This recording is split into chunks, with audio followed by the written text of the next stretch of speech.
Now, I'm sure most of you guys have heard about the starting point guard of the Houston Rockets, Kevin Porter Jr., the man who was drafted 30th overall in 2019 and has gone from a late draft pick to a starter who can bring quality stats to the table.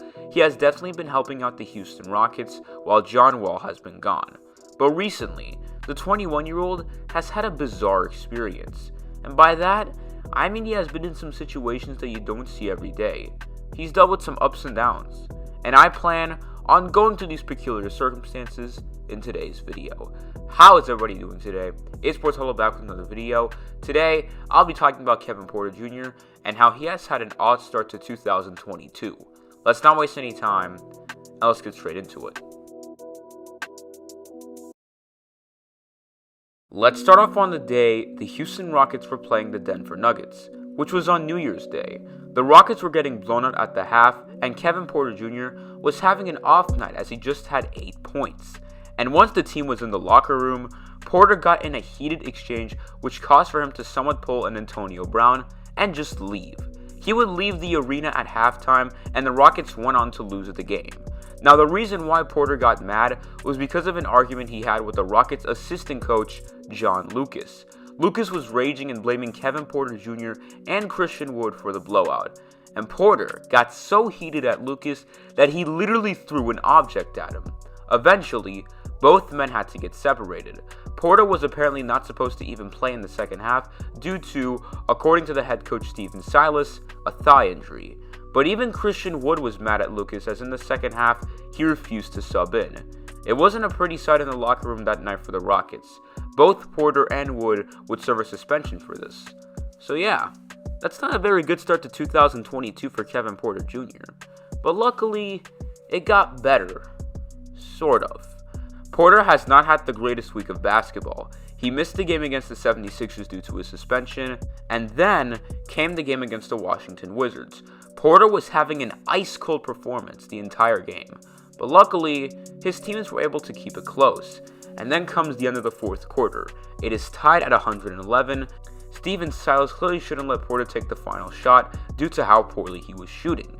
If one guy had to take the final shot, it would have either been Jalen Green, who dropped 22 points, or Eric Gordon, who had a respectable 19 points. But Silas decided to run an ISO play, letting Porter drop the clock and take care of it himself. And the next shot, which will be the final shot of the game, was pure butter. Puts up the three, it's good! There may be some time left on the clock, but it's not going to be much. That must have been an amazing feeling for Kevin. After having a stressful couple of days, this sort of calmed it down and made him feel better. It was nice and all, until you found out about what the Washington Wizards announcer said, which wasn't pretty. He made some reference to Porter knowing how to pull the trigger just like his father. I don't want to hear that excuse. Could he have made a mistake? Absolutely. But in our job, in our field, as professionals, we are in a professional league, you got to do your due diligence and do your job all the way to the point where, why did he even say that at the end of that game anyways, those words? So I'm not taking back nothing I said. The Washington Wizards broadcaster, Glenn Consor, would end up trying to say a line or phrase that is either comedic or just the truth. I'm sure you know NBA announcers try to do that. All of them do. Without good lines, you might as well just quit your job. But anyways, it turns out what Consor said was actually a very sensitive topic for Porter. Let me explain. Kevin Porter Jr.'s father was a man by the name of Brian Kevin Porter Sr. And well, in 1993, he was guilty of murdering a 14-year-old girl. And that was pretty bad, knowing that your father is a killer. But then, in the year 2004, his father would tragically pass away due to being shot in Seattle. Kevin Porter Jr. was only 4 years old when his father passed, so it's safe to say his childhood was a lot different than others. When Consor found out he made a grave mistake, he said that was not at all what he meant by that comment. In fact, he didn't even know about this story. Consor was talking about the former Washington Wizard, Kevin Porter. Try not to get confused here. So basically, Conser forgot to do his homework and just assumed that the Kevin Porter who played on the Washington Wizards was Kevin Porter Jr.'s father, but that was not the case. So now, Conser has to deal with the consequence. He would apologize to Kevin Porter Jr., telling him he wishes to talk to him in the future. But this makes me feel bad for Kevin.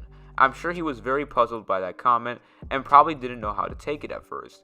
But I hope he understands Conser was not at all trying to put him down like that. And after that crazy incident, well, yesterday Porter had a better game as he dropped 11 points and 4 assists, but he lost to the Dallas Mavericks. But this is kind of where the story ends. Kevin Porter Jr. has had a very odd start to 2022, from being angry with his team to probably being angry with himself due to being suspended and having a poor shooting performance, to then hitting a game winner against the Washington Wizards, and then having to deal with some comments that brought back bad memories. Hopefully Porter's life is less controversial and full of anger and stress, and just more, chill, and doing what he loves most, which is playing basketball. And that is going to be it for today's video, guys. Thanks for watching. I hope you enjoyed. If you're new to the channel, please consider to leave a like and subscribe. I would really appreciate that. And as always, I will see you all in the next video. I'm out.